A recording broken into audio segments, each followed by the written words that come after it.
প্রিয় দেশবাসী, সবাইকে বাংলা নববর্ষ 1432-এর শুভেচ্ছা জানাচ্ছি। শুভ নববর্ষ। পহেলা বৈশাখ আমাদের প্রাণের উৎসব, বাঙালির সার্বজনীন উৎসব। পুরো পৃথিবীতে যেখানে যেখানে বাঙালিরা আছেন, আজ আমাদের সবার আনন্দের দিন, বর্ষবরণের দিন। বাংলা সাল গণনা শুরু হয়েছিল কৃষিকাজের সুবিধার জন্য, ফসলি সন হিসেবে। এখনও এদেশের কৃষকরা বাংলা তারিখের হিসেবেই বীজ বোনেন, ফসল তোলেন। বাংলা নববর্ষের এক অবিচ্ছেদ্য অংশ হালখাতা। এখনকার আধুনিক সময়েও এখনও এই হালখাতার ঐতিহ্যকে ধরে রেখেছেন বাংলাদেশের হাটে বাজারে, শহরে বন্দরে।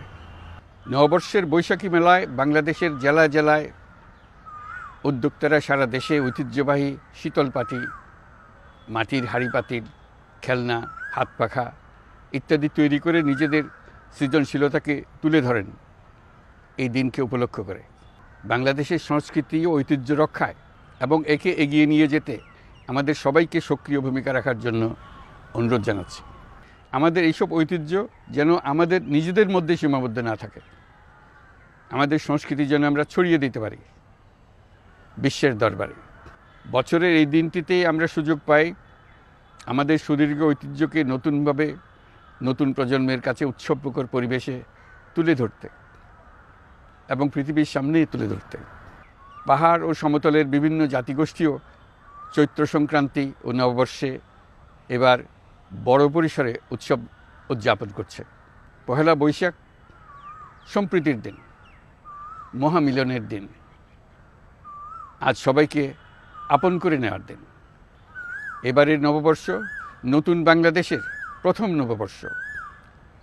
আসুন আমরা বিগত বছরগুলোর গ্লানি, দুঃখ, বেদনা, অসুন্দর ও অশুভকে ভুলে গিয়ে নতুন প্রত্যয়ে, নতুন উদ্যমে সামনের দিকে এগিয়ে চলুন নতুন বাংলাদেশ গড়ে তুলি। 24-এর গণ অভ্যুত্থান আমাদের সামনে বৈষম্যহীন বাংলাদেশ গড়ে তোলার সুযোগ এনে দিয়েছে। এই সুযোগ যেন আমরা না হারাই। বৈষম্যহীন বাংলাদেশ গড়াই হোক এবছর নববর্ষের আমাদের অঙ্গীকার। আমি নববর্ষের সকল আয়োজন ও উদ্যোগের সাফল্য কামনা করছি। নববর্ষ 1432 আমাদের সবার জন্য শুভদিনের সূচনা করুক। নববর্ষ আমাদের সকলের জন্য নতুন ও গভীর আনন্দের উন্মোচন করুক, এই কামনা করছি। সবাইকে আবারও আমার নববর্ষের শুভেচ্ছা ও সালাম জানাচ্ছি। আসসালামু আলাইকুম। মহান আল্লাহ আমাদের সহায় হন। আল্লাহ হাফিজ।